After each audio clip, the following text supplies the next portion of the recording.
Hey gang, it's me, Dr. Steve. I hope you're having a wonderful weekend. I did want to comment on the astonishing controversy that's coming out of the wide world of sports this week and what it really says about this sort of clash of civilizations that's going on inside our own society, our own nation.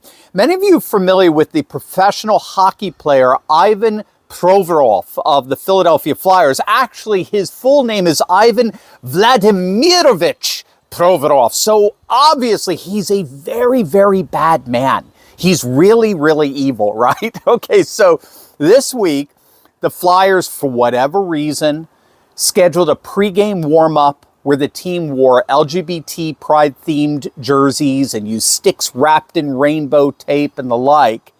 And Ivan, who's a devout Russian Orthodox, absolutely refused to participate. He refused to wear the LGBT badge on his uniform. In fact, he refused to even just participate in the pregame warm-ups. And then, when confronted by the sports media, which is notoriously left-wing, when confronted to explain himself, how dare you, right? They went full Greta on him. How dare you? How dare you not fly the rainbow flag? How dare you exercise your freedom of conscience over forced activism?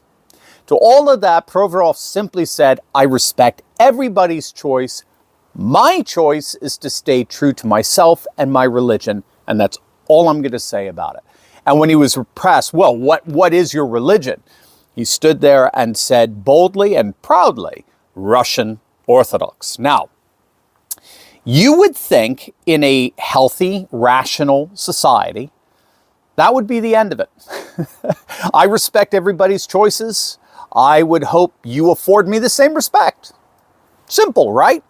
It's historically what we call tolerance.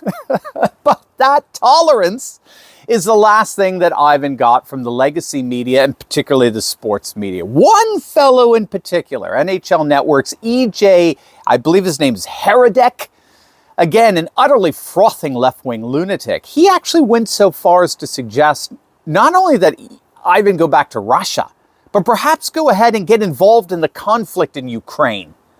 I mean, who the hell needs you?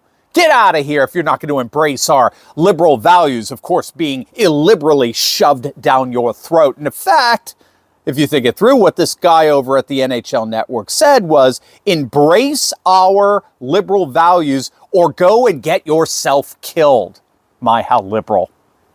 And that's exactly how Elon Musk interpreted those words. He responded to a tweet that pointed out that the gay movement had gone from calling for equal rights to basically go effing die in a trench war if you don't wear our freaking pride shirts. So Musk replied, yes, the pendulum has indeed swung a bit too far. And he's absolutely correct on that. Now, the good news is Musk isn't alone. Provorov's jersey sold out in their merch store. I think it was like within 24 hours, and a massive show of support for him standing up to this woke madness. As Elon's tweet indicated, there are far more people who despise wokeness than there are woke, right? The moment we all decide to stand up against this, it all comes crashing down. So that's the good news. Until then, we really are seeing a very disturbing trend of forced activism throughout our professional class. And that's coming from a larger phenomenon or process that scholars call refeudalization. And I really like this concept because it helps us to understand and interpret wokeness in light of this larger social phenomenon that's going on. Refeudalization is a term that refers to the ways in which the structure of Western society, particularly here in the United States, is increasingly reflecting the kind of caste system or social structure that characterized the feudal Middle Ages. So, for example, today, like then, you have an astonishing concentration of wealth and power where very few people control pretty much everything. So 5 years ago, 400 billionaires owned half the world's assets. Today, it's just 100 billionaires. So you've got this astonishing, tremendous concentration of wealth and power in the hands of a few. But more than that, and this is key to us, for us here, we're seeing today a comparable kind of enforced religious fundamentalism. Now, of course, back in the Middle Ages, it was a clerical class that was in charge of it. It was the church that provided the totalizing vision of reality in which we all had to live. But today, scholars have noticed through a process known as secularization, today that role is being duplicated by what's called a clerisy class. And a clerisy class is a pseudo-intellectual class dedicated to woke fundamentalism, made up of the environment, gender and race, and of course LGBT issues. But the key here is that, like with religious fundamentalism, as it were, there was no room for dissent. Dissenters are heretics. And that's because they operate with what's called totalizing categories.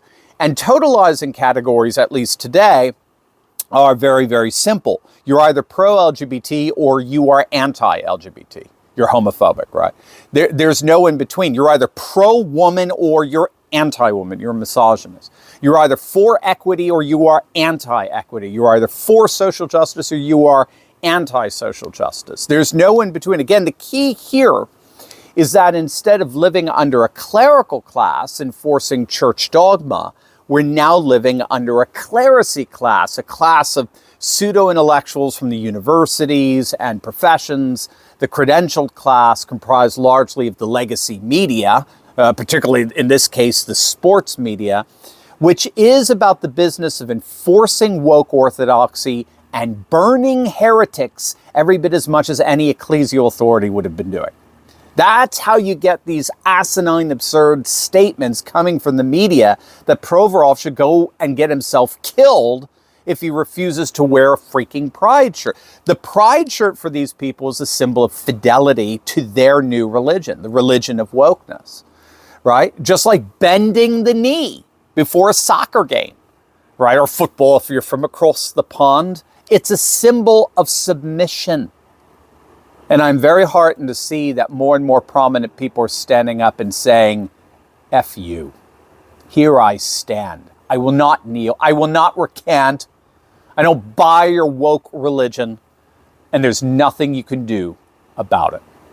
God bless Ivan Vladimirovich Provorov. As always, make sure to smack that bell and subscribe button, and you'll definitely want to check out my latest video on Steven Crowder exposing the Daily Wire. I talk about what's really going on with it all. You're not going to want to miss it, so make sure to click on that link, and I'll see you over there. God bless.